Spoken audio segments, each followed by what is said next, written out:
बहुत बहुत वेलकम एक बार फिर से आप सबका। So getting to the point, हम सबको पता है कि यूपीएससी ये वीडियो जो है, ये क्लास जो है वो स्पेसिफिकली यूपीएससी के जो एस्पिरेंट्स हैं, those who are trying and those who are planning to appear the UPSC examination, उनके लिए ये क्लास है। एंड खास तौर पर उनके लिए जो बेसिक से शुरू करना चाहते हैं, those who are preparing from the basic, like हमें एनसीईआरटी शुरू करना पड़ता है, फिर हम प्रीलिम्स की जो ऑफिशियल बुक्स है, मेंस की जो ऑफिशियल बुक्स है, including all the editorial section, general awareness sections, so we all complete all those things. तो जो बेसिक से शुरू करना चाहते हैं यूपीएससी की तैयारी, and those who are planning to appear UPSC this time 2020, आपको पता ही होगा कि डेट एक्सटेंड हो चुका है and the prelims date for UPSC examination is going to be conducted on 4th of October 2020। तो 4th of October को यानी 4 अक्टूबर को ये एग्जाम प्रीलिम्स से कंडक्ट होने वाली है। तो बहुत लोगों की तैयारी हो चुकी होगी, बहुत लोग तैयारी कर रहे होंगे, राइट। तो ये जितने भी प्रीलिम्स के जो बेसिक से शुरू करने वाले हैं, हम उनके लिए तैयारी करा रहे हैं। तो याद रखिए कि बहुत ही इस वक्त हमारे पास कम है, 2 महीने ही बाकी है लगभग यूपीएससी के लिए, और हमें बेसिक भी कंप्लीट करना है, हमें एडवांस भी, हमें सारे प्रीलिम्स और मेंस की ऑफिशियल बुक्स हैं, we need to complete all those things including the editorial sections and general awareness of all the इस साल के जितने भी टॉपिक्स हैं। खैर, बाय द वे, हम शुरू करते हैं इस वक्त एनसीईआरटी से। एनसीईआरटी के चैप्टर हम ज्योग्राफी शुरू कर रहे हैं। एनसीईआरटी के हमें सारे कंप्लीट करने हैं, हमें ज्योग्राफी है, सोशल साइंस है, साइंस है ना, क्लास 6, क्लास 7, 8, 9, 10, 11, 12 तक सारे एनसीईआरटी को हमें कंप्लीट करना पड़ता है। इस वक्त हम क्लास 7 से शुरू कर रहे हैं एनसीईआरटी की ज्योग्राफी से। आई होप आपके पास किताबें होंगी, तो आप किताबें आपके पास है, and I really want you to start your preparation from now onwards.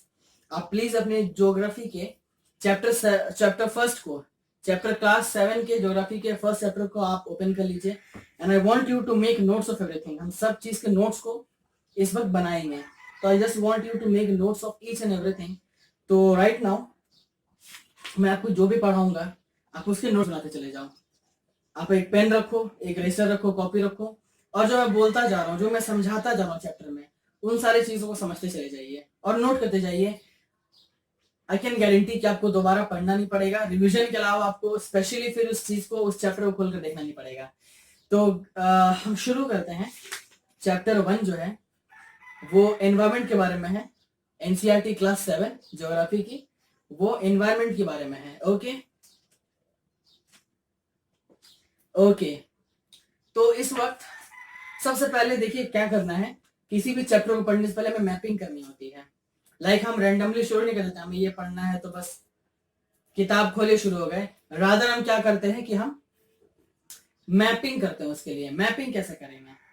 Mapping करेंगे भाई कि चैप्टर को खोलेंगे और जितने भी टॉपिक्स हैं, we need to write down all those topics in our copy. पहले हमें सब टॉपिक्स को लिखना है कि हाँ भाई, हमें ये चीजें पढ़ने से क्या होगी, हमें आइडिया मिल जाएगा, will get a deep understanding कि हमें क्या क्या पढ़ना है यूपीएससी के अंदर में। सॉरी, एनसीईआरटी की जो बुक हम पढ़ रहे हैं, जो चैप्टर पढ़ रहे हैं, उस चैप्टर के अंदर में हमें क्या क्या पढ़ना है। बस रैंडमली शुरू नहीं करना है, इंस्टेड हम पहले टॉपिक्स को देखेंगे, पेज पलट पलट कर कौन कौन से टॉपिक्स हमें पढ़नी है। टॉपिक्स को अगर देखा जाए just for the sake of idea, ताकि हमें पहले चैप्टर पढ़ने से पहले हमें आइडिया मिल जाए कि हमें इस चैप्टर में पढ़ना क्या है। खैर, सबसे पहले तो इस चैप्टर में एनवायरमेंट की जो चैप्टर है, इसमें हम इंट्रोडक्शन पढ़ेंगे, यानी कुछ इंट्रोडक्शन, ऑथर ने कुछ इंट्रोडक्शन दिया है एनवायरमेंट के बारे में। देन आता है natural environment. Okay,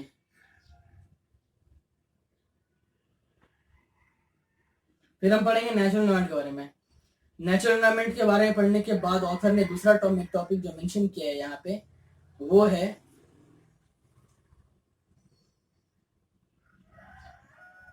human environment. इसके बाद हम पढ़ेंगे ह्यूमन एनवायरमेंट पे। Okay, human environment.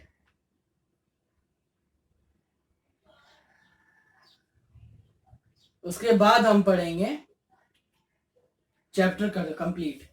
तो माशाल्लाह देखिए, यहाँ पे हमें सिर्फ 3 चीजों को पढ़ना है एनवायरमेंट चैप्टर में। पहले इंट्रोडक्शन है, फिर हमें नेचुरल एनवायरनमेंट पढ़ना है, नेचुरल एनवायरनमेंट कंप्लीट होने के बाद हमें ह्यूमन एनवायरनमेंट के अंदर पढ़ना है। तो नेचुरल एनवायरनमेंट के अंदर कुछ सब टॉपिक्स है, वो जब हम स्टार्ट करेंगे तो हमें मिलता चला जाएगा। ओके ओके, तो बहुत ध्यान दीजिएगा। अब हम स्टार्ट कर रहे हैं चैप्टर ओके एनवायरनमेंट, जो पहला चैप्टर एनसीईआरटी का, we are going to start that right now.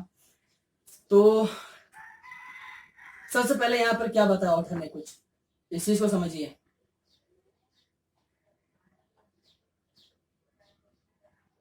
Author कह रहे हैं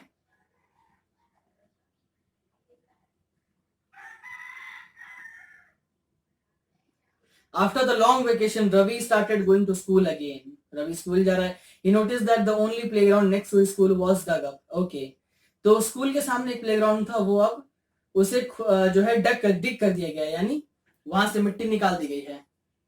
people said that a huge building with many flats will be constructed here. People कह रहे हैं कि बहुत सारे यहाँ पर भाई फ्लैट्स बनाए जाएंगे, यहाँ पर इस ग्राउंड पे बहुत सारे हम फ्लैट्स बनाएंगे, अपार्टमेंट्स बनाएंगे जहां पर लोग रहेंगे। He was almost in tears when he realized that the big playground, with its soft grass, marigolds and butterflies is gone forever. उसे लगा कि भाई अब तो ये सारा चीज चला जाएगा यहाँ से, है ना, सारा चीज चला जाएगा यहाँ से। Okay. When he realized playground with its soft grass, marigold, okay, he shared his feelings with his classmate. तो अपनी बातें उसने क्लासमेट को बताई। In the assembly, the principal too sadly observed, see how our environment is changing. Principal ने कहा कि किस तरह से हमारा जो एनवायरमेंट है, देखो वो अब बदलता चला जा रहा है। लोग जो है एनवायरमेंट के बारे में केयर नहीं कर रहे हैं। Okay, in the class Abhi asked his teacher what is the environment. Environment क्या है भाई? Whatever you see in your surroundings, said the teacher. Teacher ने क्या कहा कि भाई जो आप अपने आसपास में देखते हैं उसे हम एनवायरमेंट कहते हैं। अपने आसपास में आप जो पेड़ देखते हैं, जो माउंटेन्स देखते हैं, जो रिवर्स देखते हैं, जो ट्रीज हैं, बर्ड्स हैं, ये सारे हमारे कंपोनेंट्स हैं एनवायरमेंट के। Okay, Ravi thought aloud. That means the school building, tables, etc. in the classroom, even that open field, road, garbage, my friends, all the parts of environment. Yes, there is.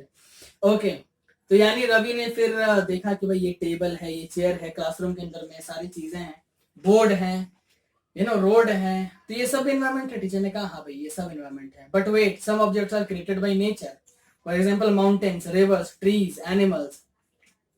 कुछ चीजें कुदरती होती है, right? कुछ चीजें जो है वो कुदरती होती हैं। तो कुदरती चीजों को हम, जो नेचुरल है, उसे एनवायरमेंट में कंस्टिट्यूट किया जाता है। Okay, others are made by people, और कुछ इंसानों ने बनाया है, रोड, कार्स, कपड़े, books. Now work in pairs, make a list. ये सब काम की नहीं है, आगे बढ़ जाते हैं। Components of environment. Okay, components of environment, natural, human made. Okay, तो दो तरह के एनवायरमेंट के कंपोनेंट होते हैं, एक होता है नेचुरल और एक होता है ह्यूमन मेड, जो इंसान के थ्रू। नेचुरल मतलब जो जमीन है, जो फॉरेस्ट है, जो माउंटेन्स हैं, लाइक ट्रीज हैं, ओके, क्लाउड्स हैं। और ह्यूमन मेड है, फैक्ट्रीज है, बड़े बड़े मॉन्यूमेंट्स हैं, रोड्स हैं, ब्रिजेस हैं, है ना, इस तरह की चीजों को ह्यूमन एनवायरमेंट कहते हैं। ओके,